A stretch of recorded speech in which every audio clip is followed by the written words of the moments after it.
What's up, everyone? I hope everyone had a great weekend and your weeks are starting out well. I've been kind of feeling under the weather lately physically and also mentally a little down, a little in a funk, but it's getting a little better. I have a situation I kind of want to discuss, put out there, and get some feedback. See if anybody else has kind of dealt with this recently and how it went. My 10-year high school reunion is coming up. Yes, I'm very old. I just turned 28 at the end of July. I'll probably be bald before I'm 30. Anyways, so the reunion's coming up. It's in like 2 or 3 weeks, and I'm still kind of undecided.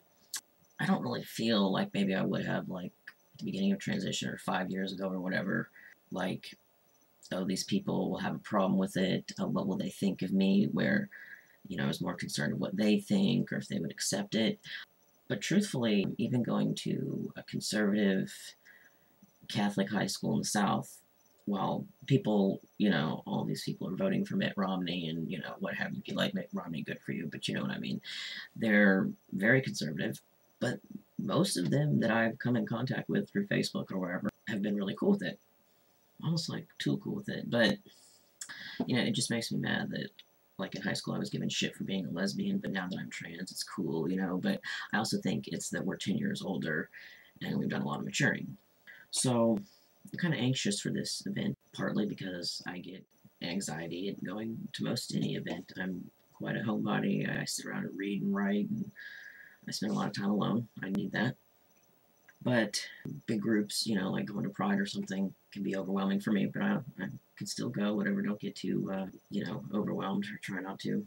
But besides from that natural anxiety, which I have to deal with a lot, now my anxiety lies more in not so much will they accept me, what will they think, just like at the potential questions I might get or that they might ask, not knowing that it's not appropriate or that maybe I don't want to talk about it. I mean, obviously I'm going to have to talk about it, but I don't want it to turn into a whole, like, my medical history and whatnot. And, like I've said, most of them, or, everyone actually that I've talked to or, had some kind of connection with, or they friended me on Facebook, has been nice. But once in a while, they'll just ask an inappropriate question, like, have you had knee surgery? Or, I don't know, do you have a whatever? Or they make assumptions about my family.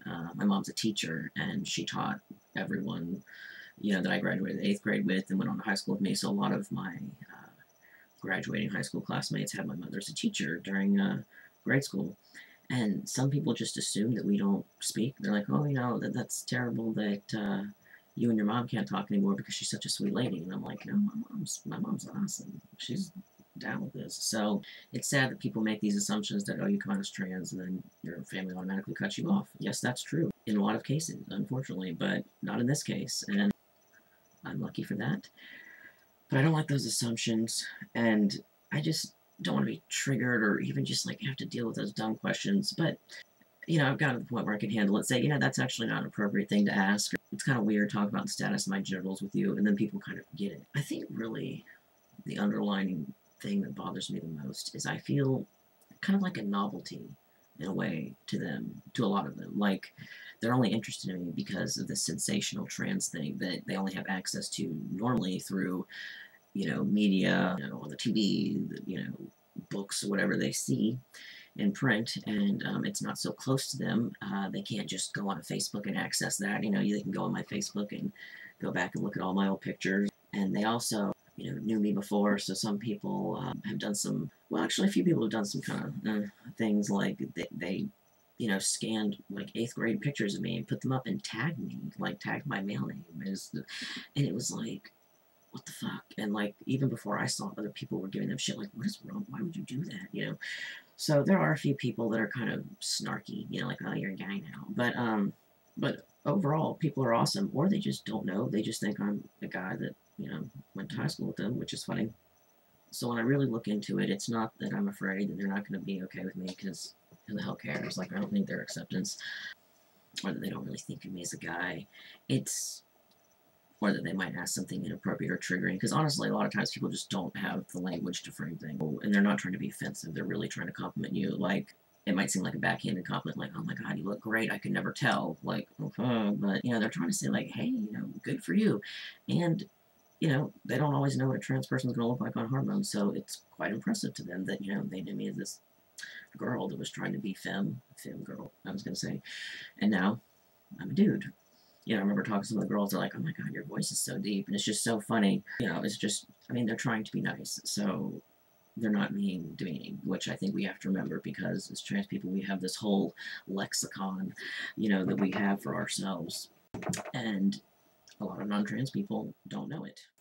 I just don't like the idea of feeling like a novelty. Like, these people, had I remained a girl and a lesbian, they would want nothing to do with my lives. I feel in the case of a lot of them. I feel in the case of some people it's a genuine interest. In other cases, it's sparking up kind of friendships or conversations that I might have had I actually been male in high school. And it's kind of funny that, you know, like, talk to a girl like, you know, I just kind of felt like you're a boy and then you did this. So that's kind of funny to hear. Actually, I came out to a friend from high school and college, and she told me, she goes, you know what's funny? I actually, when I first met you, I had to, like, consciously tell myself not to call you he, you know, refer to you as he. And, you know, I went to a Catholic school, I was wearing a skirt every day. So that's kind of funny that she had to tell herself to call me she, because it's like, gender's that strong. You can be wearing, you know, femme clothes and still that, you know, gender will come through, that spirit, that, you know, male essence. My puppy's sleeping over there. So I guess, you know, on a deeper sense, I just feel like I hope these connections, or, you know, just these interactions are real, and, you know, they're not going out later like, you know, like, oh my god, you know, he actually doesn't look like a guy, or, well, I'm glad he became a guy because he's one of a good girl, or, you know, I remember what he's like before. And that's, you know, kind of an inappropriate thing to say. Like, I'm sure people talk about it, and they've talked about my surgeries or whatever, but really, it's none of their business, and it's really annoying to hear, like, oh, well, I knew you when you know, before. It's like, well, great. But, like, obviously, I did this for a reason. Let's not talk about it. I just, you know, worry about the authenticity of these connections, but at the same time, do I really have anything to lose? I guess I just had a little talk therapy session and answer my own question through my video. So, if things go weird or whatever, I can always leave. And there will be plenty of people that I would like to see that I know are authentic in their desire for some kind of, you know, relationship or whatnot, and not just, you know, kind of wanting to be on the sensational thing like the trans guy from the class. So, have any of you ever been faced with this? Have you ever gone to a high school reunion? How did it go? Where do you live? I think that has a lot to do with it. You know, like, if I went to Berkeley High School, people would be like all about it. I wouldn't have to explain. They wouldn't ask weird questions. But here, you know, it's definitely sensational, and I do understand that on some level. It's different. It's just, they're curious. So, all in all, I think we'll be fine. I keep repeating myself, I guess, trying to convince myself that it will all be fine and my anxieties are for nothing. So, would you go to a class reunion if you haven't had to deal with one? How do you feel about it? Yeah, I don't know. I might not even go, though. We'll see. Thanks for hearing me out, and thank you for sticking around this far if you have. Alright, peace. Take care. I had one more thing I wanted to mention. I'm trying to grow out a handlebar stash. I'm on day 9, and I think it's looking pretty good. Any other trans guy sports stash, I want to see a picture. Alright, peace.